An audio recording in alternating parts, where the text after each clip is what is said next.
जय हिंद दोस्तों, स्वागत है आप सभी का सुरुचि स्टडी पॉइंट में। जैसा कि आप सभी जानते हैं कि हम इससे पहले वाले क्लास में हमने आपको शेरशाह सूरी के बारे में पूरा बता दिया। अगर जो भी स्टूडेंट हमारा वीडियो रेगुलर देखते हैं उनको पता होगा कि हम शेरशाह सूरी को पूरा पढ़ चुके हैं। देखिए, कुंदन और हमारे ये प्रदीप दोनों कमेंट किए कि हाँ, हमारे लिए ये वीडियो बहुत ही यूज़फुल है। तो हाँ बाबू, आप लोग ऐसे ही हमारा वीडियो देखते रहिए। आप सभी को सारा वीडियो यूज़फुल ही रहेगा, क्योंकि हम जितना भी पढ़ा रहे हैं आपके एग्ज़ाम से रिलेटेड है। आप अगर अगला कंपटीशन का तैयारी करेंगे उससे में भी ये थोड़ा बहुत काम देगा, थोड़ा बहुत कि बहुत सारा काम देगा, क्योंकि इंसान का जो बेसिक मजबूत होना चाहिए, आपका नींव अच्छा है तभी आप कुछ अच्छा कर सकते। अब किसी भी पेड़ का जड़ ही कमजोर है तो वो ऊपर कितना बढ़ सकता है। उसी प्रकार अगर आप सभी का ये बेसिक नॉलेज रहेगा तो आप और भी इसे डिटेल में पढ़ने का कोशिश करेंगे और आपको बेहतरीन ढंग से समझ में आएगा।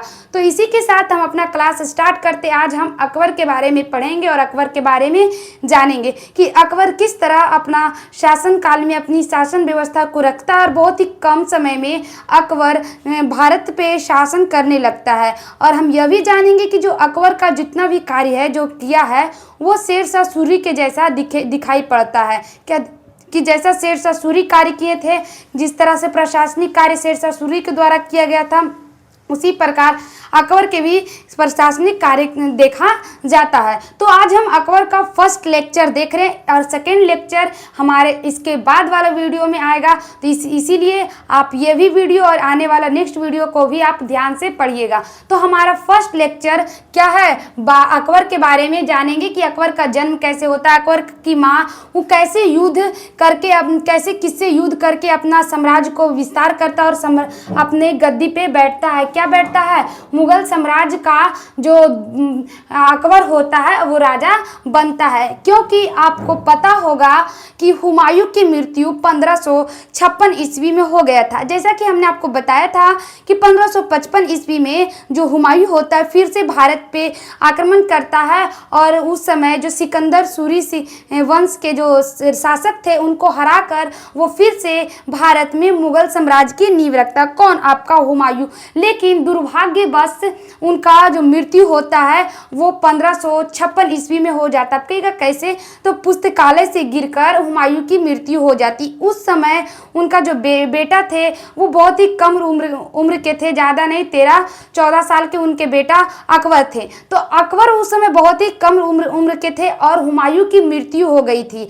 पता है आप सभी को, जब हुमायूं का मृत्यु हुआ तब अकबर 13-14 साल के थे। तो इस कंडीशन में वहाँ पे शासक बनना आपका अकबर का बहुत ज़रूरी था, क्योंकि उनके बाद कोई था ही नहीं आगे पीछे की शासन को संभाल सकता है। हुमायूं का बेटा अकबर, तो अकबर ही तो शासन संभालेगा। तो इस सिलसिला में कि अगर हम यह बता देते हैं कि हुमायूं की मृत्यु हो गई है तो सूरी वंश के भी जितने भी अभी बहुत सारे शासक, बहुत सारे जो लोग थे भी जीवित थे, तो सूरी वंश के और लोदी वंश के ये दोनों लोग मिलकर आक्रमण कर देते और इससे इसका जो गद्दी होता है, इससे जो राजपाट होता चला जाता।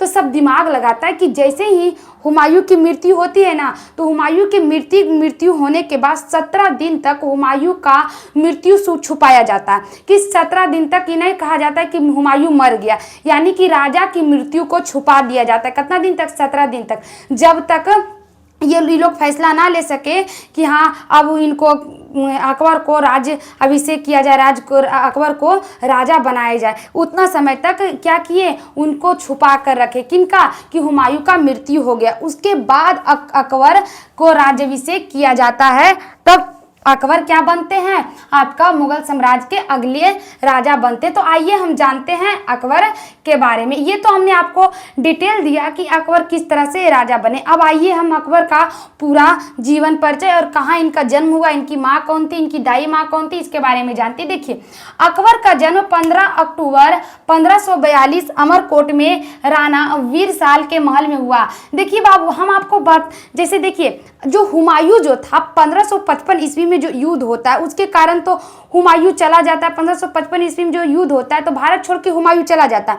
लेकिन भारत छोड़ के जब हुमायूं जा रहे थे उस समय उनकी जो पत्नी थी वो गर्भवती थी। उस समय क्या थी? उनकी पत्नी प्रेग्नेंट थी।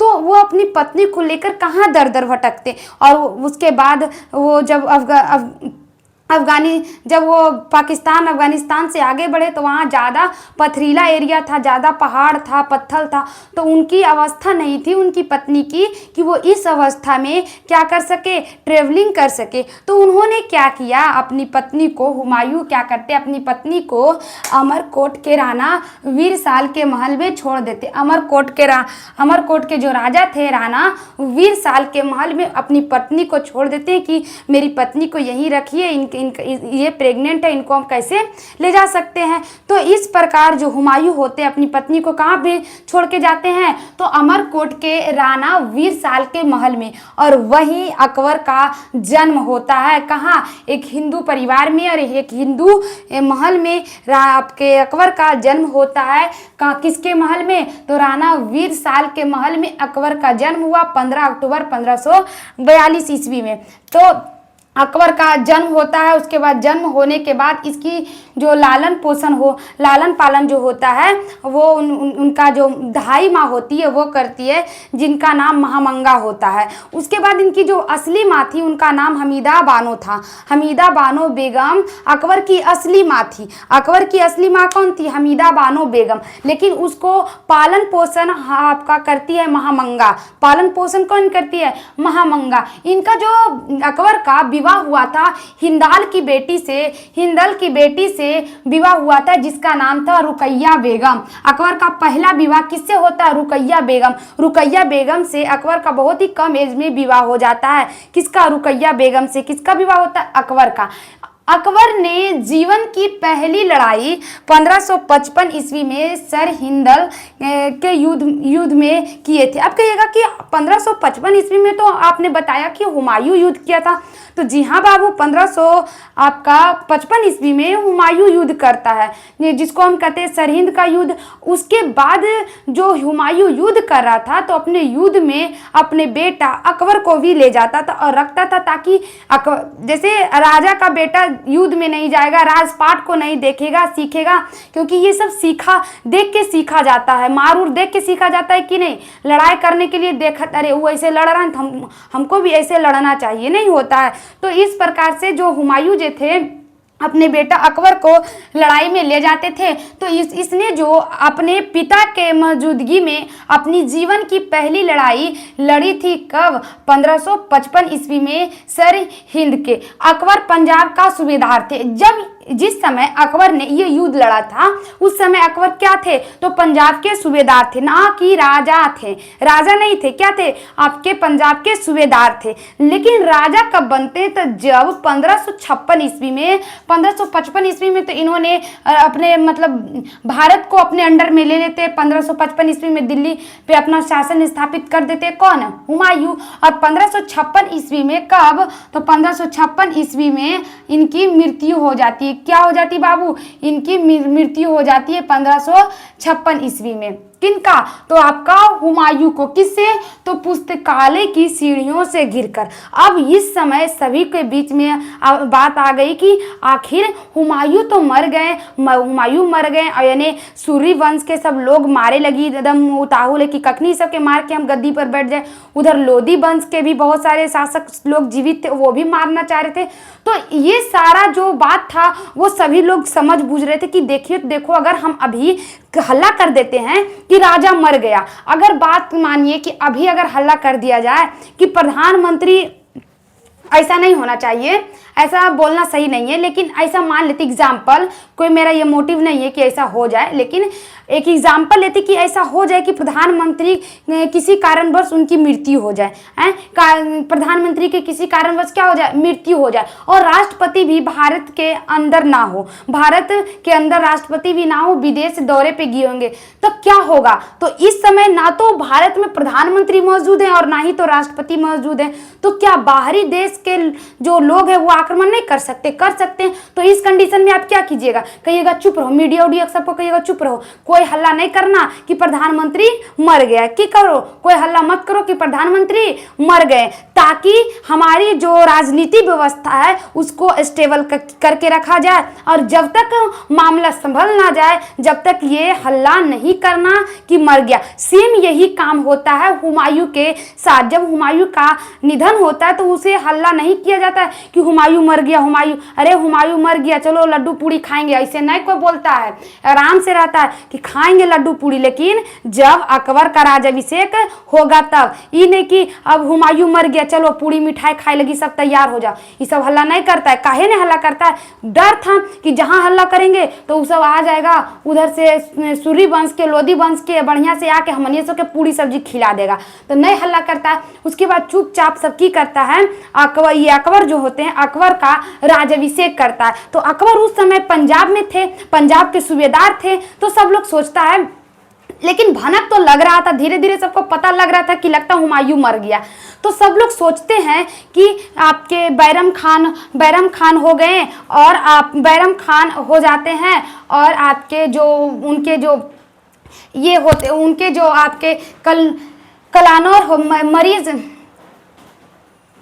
मिर्जा अब्दुल कासिम जो होते हैं, अब्दुल कासिम जो होते हैं, अब्दुल कासिम और बैरम खान, ये सब सोचते हैं ना कि अकबर को दिल्ली ले जाकर राज्याभिषेक कराने में बहुत ज़्यादा टाइम लग जाएगा, नहीं लग जाएगा, और हुमायूं भी मर गए, इतना दिन से तो हम छुपैले हैं। अगर बाय द वे अगर अकबर कोई फैसला लेते हैं और ये सब टाल देता है ये कहकर कि ये तो राजकुमार है, इसका फैसला काहे लगी माले, तो इससे अच्छा इसको पंजाब में ही क्या कर दिया जाए, राज्याभिषेक कर दिया जाए। कहाँ? पंजाब में ही राज्याभिषेक कर दिया जाए। तो अकबर का राज्याभिषेक पंजाब में ही कर दिया जाता है। आपका कलानौर में, पंजाब के कलानौर में अकबर का राज्याभिषेक कर दिया जाता है। और ये कौन करते हैं?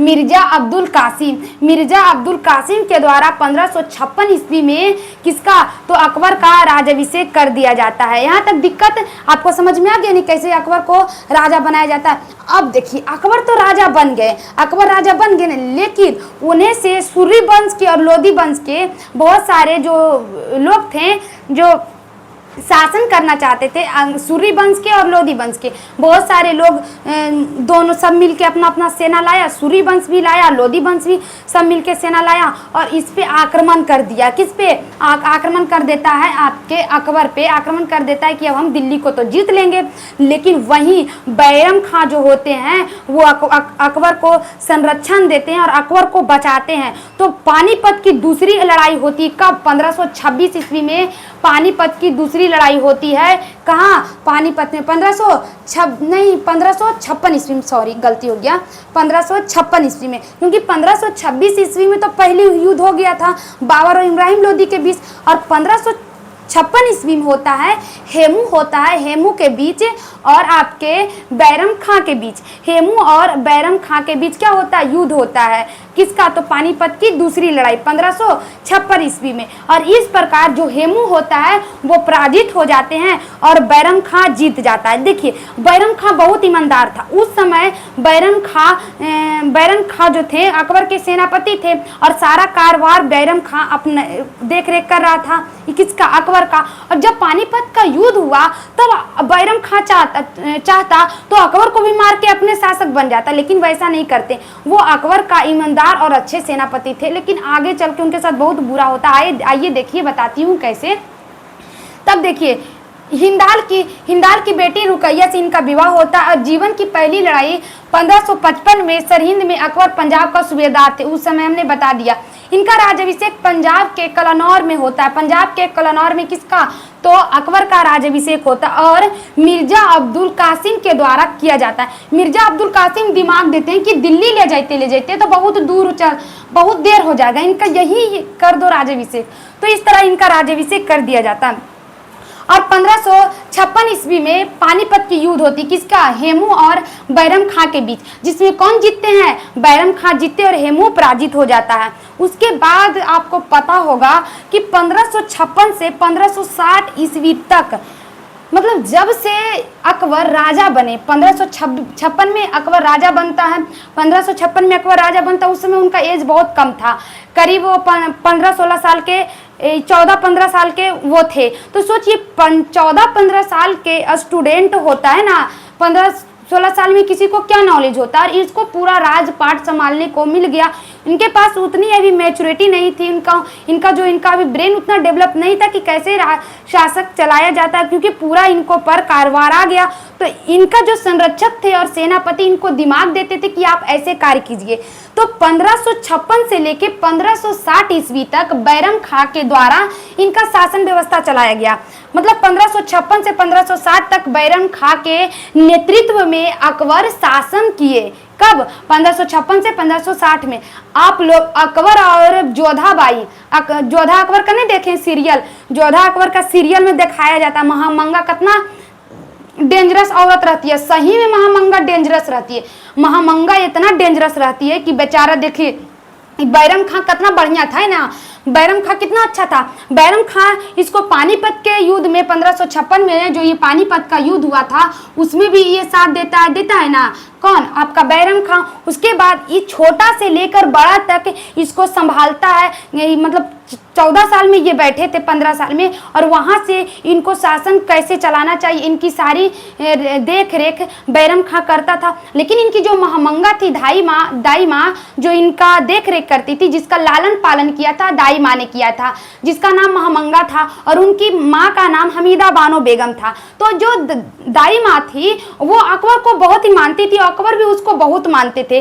अपनी माँ जो हमीदा बानो थी, अपनी माँ से ज्यादा वो दाई माँ को मानते थे। कौन? अकबर। कौन मानते थे? अकबर। तो इस प्रकार जो अकबर जो थे वो दाई माँ के अंडर में थे, जिसको हम क्या कहते हैं? महामंगा। महामंगा बहुत ही खतरनाक औरत थी। वो इतना भड़काती थी इसको, अकबर को जानते क्या कहती थी ये महामंगा कि आप इसके जो आपका तो जो कार्यभार है, आपका जो तो राज्य है वो तो बैरम खां चला रहा है। सब लोग ऐसा बोल रहे हैं कि अकबर तो कुछ करता ही नहीं, सब तो बैरम खां करता है।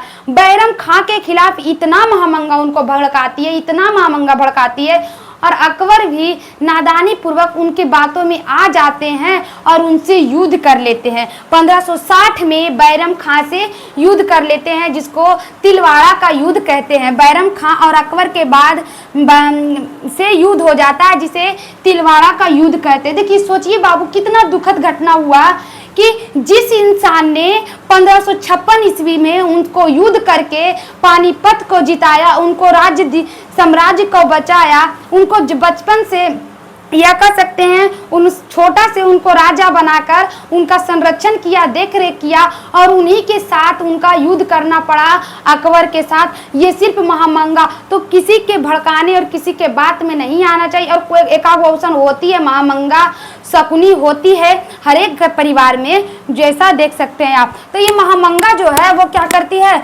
अकबर को भड़काती है और भड़का कर दोनों का युद्ध करवा देती है। तो 1560 में तिलवाड़ा का युद्ध होता है, किसके बीच? अकबर और बैरम खान के बीच युद्ध होता है, और इस प्रकार अकबर जीत जाते हैं और बैरम खां हार जाते हैं। तो बैरम खां को अकबर कहते हैं, अकबर जो होते हैं बैरम खां को कहते हैं कि बैरम खां मैं तुम्हें मार दूं, मार तो नहीं दूंगा क्योंकि तुमने हमारा संरक्षण किया। देखिए इनके अंदर था इनके अंदर भी इंसानियत था, लेकिन ये तो महामंगा के बात पे आकर इनको साथ ऐसा बुरा किए। तो इनको कहते हैं कि आपको हम जान बख्श देते हैं, आप गुजरात के कुछ छोटे से दो एरिया ले लीजिए और आप वहीं अपना कीजिए, नहीं तो आप हज चले जाइए। तो बैरम खां बोलते बहुत अच्छा उत्तर देते कि जिसको मैंने 1556 ईस्वी में पानीपत का युद्ध जिताया, 1556 से 1560 तक उन्हें एक छाया बन के हमने उनका नेतृत्व किया, उनकी रक्षा की, और आप हमको इसके बदले छोटा सा आप गुजरात दे रहे हैं, हमको ये सब नहीं चाहिए, हम क्या हज पे चले जाएंगे। तो ये जो बैरम खां होते बाबू बैरम खान हज पे चले जाते हैं। अब देखिए यहाँ तक महामंगा का पेट नहीं भरा, एक महामंगा पर हमको बड़ी गुस्सा भरा, लेकिन कुछ कीजिए, इस यहाँ तक महामंगा को पेट नहीं भरता। जब ये हज यात्रा जा रहे थे करने, तो हज यात्रा जा रहे थे तो वहाँ हज यात्रा के दौरान गुजरात भी आता है रास्ते में। तो गुजरात के जो थे आपके गुजरात के मुबारक खां जो थे, वहाँ के जो शासक मुबारक खां को ये जो महामंगा जो थी उसको क्या करती है? संदेश भेजा देती है कि जा रहा है बैरम खां, निहत्या जा रहा है, इसको मरवा देना। सोचिए कितना ही मतलब इस पे क्या ये मतलब क्या औरत थी यार, अलग ही लेवल की औरत थी, नहीं गजब ही लेवल की औरत थी। सोचिए, जाके ये क्या करती है, मरवा देती है। किसको मरवा देती है, तो बेचारा बैरम खां को मुबारक खां से संदेश दिलवाकर इसको मरवा देती है। किसको, बैरम खां को। इस तरह से बेचारा बैरम खां की मृत्यु हो जाती है। हमको बहुत दुख हो रहा सुनकर कि जो इतना किया और उसको इस नहीं कहता है ऐसा सिला दिया तूने मेरे प्यार का, यही हो गया यहाँ पे कि ये कितना अच्छा सिला दिया इसको अकबर को तो सोचना समझना चाहिए कि जिस समय हमारे पिताजी गए तो हमारा संरक्षण यही किया और हम इसके साथ ऐसा क्यों करें। तो कहा नहीं जाता कि जब कोई किसी को भड़काता है तो उसका मानसिक स्थिति खो जाता है, इसीलिए दूसरे को बात पे नहीं आना चाहिए। खासकर राजा को दूसरे का बात को नहीं सुनना चाहिए। और इस तरह बैरम खां की मृत्यु हो जाती है। बाबू क्या हो जाता है, बैरम खां की मृत्यु हो जाती है। बैरम खां की जब मृत्यु होती है तो बैरम खां की मृत्यु को उसका बेटा रहता है। बैरम खां का एक बेटा रहता है जिसका नाम होता है अब्दुल रहीम होता है। किसका, बैरम खां का बेटा का नाम अब्दुल रहीम होता है, जिसको अकबर क्या किए, खाना का उपाधि देते हैं। अब्दुल खां जो बैरम खां के जो बेटा रहता है जिसे अब्दुल रहीम बोलते हैं। हम लोग अकबर जोधा अकबर देखते थे ना, तो हम लोग को बहुत अच्छा लगता था। जब हम लोग 7-8 में पढ़ते थे तब अकबर जोधा अकबर ये सब देखते थे, बहुत इंटरेस्ट लगता था और अच्छा लगता था हमें। हिस्टोरिकल चीज़ देखना, आपका पद्मावती हो गया, जोधा अकबर हो गया, ये सब के बारे में देखना सुनना बहुत अच्छा लगता है, क्योंकि हिस्ट्री से रिलेटेड चीज़ ने पढ़ना और सुनने में अच्छा लगता है और हमें बहुत सी नॉलेज भी मिलती है ना। तो यही बात है कि अब्दुल रहीम खाना का उपाधि देते। कौन, अकबर बैरम खां के बेटा अब्दुल रहीम था, उसको खान का उपाधि देते, खाना का उपाधि देते हैं। उनकी पत्नी थी सलीमा बेगम। उनकी पत्नी क्या थी, सलीमा बेगम। अकबर ने उनकी पत्नी सलीमा बेगम से निकाह किया, लेकिन उनका निकाह करने का उद्देश्य ये नहीं था कि उनके साथ मतलब उनको अपना कह सकते हैं पूरा पत्नी बनाना, नहीं। उन्होंने सिर्फ सांकेतिक विवाह किया था और उन्होंने उनके साथ ना ही तो उनसे उनका संतान है और ना ही उनके बीच कोई अच्छा ऐसा रिलेशन था। वो उनसे सिर्फ विवाह करते ताकि जो उनकी पत्नी है सलीमा बेगम वो सुरक्षित रहे और आप उनको हर एक सुविधा मिल सके।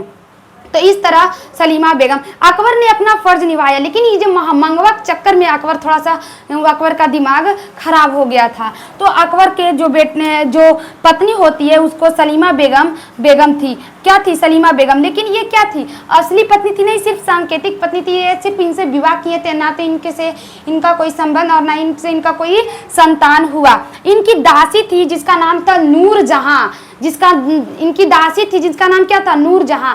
अकबर ने इनके लिए दासी रखी थी सलीमा बेगम के लिए, जिसे नूरजहां था नाम। इसी को देखकर जो जहांगीर होता है पगला जाता है एकदम, इसका प्यार में एकदम अंधर हो जाता है जहांगीर, नूरजहां के प्यार में।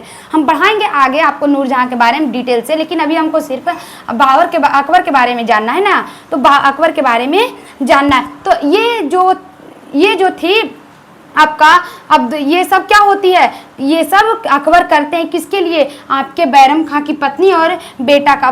बैरम खां की पत्नी का नाम क्या था, सलीमा बेगम, और बैरम खां का बेटा कौन था, अब्दुल रहीम खान। उसको खाना की उपाधि अकबर के द्वारा दिया गया। पता है 1560 से लेकर 1562 ईस्वी तक, 1560 से लेकर 1562 ईस्वी तक, उस समय जब बैरम खां की मृत्यु हुई तब उस समय से महामंगा के द्वारा क्या किया गया, शासन व्यवस्था को चलाया गया। महामंगा के द्वारा, किसके द्वारा, महामंगा ने अकबर को शासन व्यवस्था को चलाने में हेल्प किया। हेल्प क्या करेगी, उठपटांग चीज करती थी, हमेशा अकबर को अपनी माँ के खिलाफ भी भड़काते रहती थी। आप यहाँ तक सोच सकते कि अकबर को उस समय बैरम खां अकबर को उस समय अपनी माँ से जब मिलना होता था तो वो इस महामंगा से पूछ कर मिलता था। सोचिए, इतना तक उसको दिमाग को डिमोटिवेट करके रख लेती कि तो आपकी महामंगा बहुत खतरनाक थी, बड़ी खतरनाक। जानते हैं 1560 से 1562 का जो ये काल चला जिसमें महामंगा ने अकबर को के नेतृत्व किया था, तो उस काल को पेटीकोट काल कहा जाता था, पेटीकोट शासन कहा जाता था, हरम दल पर्दा प्रथा कहा जाता था। 1560 से 1562 को। उसके बाद 1562 में गेम पलटता है। पता है गेम की पलटता है? एंट्री होता है जोधाबाई का। एंट्री क्या होता है? जोधाबाई का निकाह होता है अकबर के साथ, और अकबर को पूरा चेंज करने में और ये महामंगवा को पूरा गिरावे में, पूरा महामंगा को एकदम तहस नहस करे के काम कौन करती है? आपकी जोधाबाई बेगम करती है। कौन करती है बाबू? जोधाबाई बेगम के द्वारा। तो 1562 ईस्वी में क्या होता है? जोधाबाई का निकाह होता है। किससे? अकबर से। अकबर जोधाबाई से निकाह करता है, हिंदू परिवार की लड़की थी राजपूत से, और उससे विवाह करता है कौन? आपका अकबर। आपका 1562 में विवाह किया जोधा से। जोधा आते ही ना, ये नहीं कि आयते के साथ महामंगा से लड़ाई कर ली ना, पहले महामंगा को धीरे धीरे जानी कि ये महामंगा कने कने दिमाग लगाती, उसका चाल राजनीति सबूत उबूत जुटा के एकदम अकबर के सामने पेश की। देखिए ये महामंगा आपके सामने कितना षड्यंत्र रच रही है, अपना महामंगा है ये आप इसको माँ मानते हैं, देखिए तो कितना खराब है। उसको पूरा धीरे धीरे अकबर को नज़र खोलाने लगी। कौन? आपकी जोधाबाई। जोधाबाई बेगम आते ही अकबर अच्छे थॉट और अच्छे इंसान बन जाते। देखिए 2 प्रकार की लड़कियां होती है, आप सभी जानते होंगे कि देखिए लड़कियां 2 प्रकार की होती है। एक ऐसी लड़की होती है जो लड़कों को आबाद कर देती है, कुछ ऐसी लड़कियां होती है जो लड़कों को बर्बाद कर देती है। जैसा कि देख सकते इतने बड़े राजा जो थे जिसका नाम अकबर था, अकबर को महामंगा जो उनकी दासी माँ थी उसको बर्बाद कर दिया। लेकिन जैसे ही जोधाबाई बेगम आती है, वही लड़का वही राजा अकबर को वो इस तरह सुधारती है, और तभी जोधाबाई बेगम के ही कारण अकबर को अच्छा योग्य साम्राज्य करने का, मतलब कह सकते हैं योग्य राजा बोलने का हम लोग को मिलता है। नहीं तो यो योग्य नहीं था। सोचिए तो बैरम खां को ही मरवा दिया, किसके बात पे? तो ये आप कह सकते हैं महामंगा के बात पे। तो एक उस पुरुष के जो खराब होने का हाथ भी महिला का होता है, उसको कैसे बढ़िया से बना दिया जाए वो भी हाथ एक लड़की का होता है। आप जैसे देख सके महामंगा इसको बर्बाद कर ली थी, या जोधाबाई आई इसको आबाद कर दी। तो इस प्रकार से क्या हुआ? जोधाबाई ने जो अकबर का जो माइंड होता है उसको चेंज करती है और दास प्रथा को समाप्त करवाती है। जो अकबर जो थे वो दास प्रथा को समाप्त करते। अकबर क्या करते हैं? दास प्रथा को समाप्त करते हैं, और 1563 में तीर्थ यात्रा कर भी समाप्त करते हैं। जानते हैं जोधाबाई आई तो कहते हैं कि अच्छा आप लोग हज पर जाते हैं तो आपसे कर लिया जाता है। नहीं, हम लोग से काहे कर लिया जाता है? हिंदू लोग जो तीर्थ यात्रा करने जाते हैं आप उनसे कर काहे लेते हैं? तो ये भी बात अकबर को नहीं पता था। अकबर अपना सेना उन्हें पूछा कि हाँ रे सही बात, तीर्थ कर लिया जाता है। तो हाँ महाराज ये तो दिल्ली सल्तनत से चला आ रहा है, तो इसको हटाओ जल्दी इसको हटाओ। तुरंत ही हटवाते। कौन? 1563 ईस्वी में इसको तीर्थ कर जो तीर्थ यात्रा कर था उसको समाप्त कर दिया। 1564 ईस्वी में जजिया कर को समाप्त कर दिया जाता है। और हम आज अकबर के बारे में इतना जाने, नेक्स्ट वीडियो में हम अकबर के बारे में और भी समझेंगे। इसीलिए हमारा पार्ट 2 मत देखिए। अकबर का प्रशासनिक जीवन और जोधाबाई के बारे में मैं इससे नेक्स्ट वाले वीडियो में बताऊंगी। जय हिंद।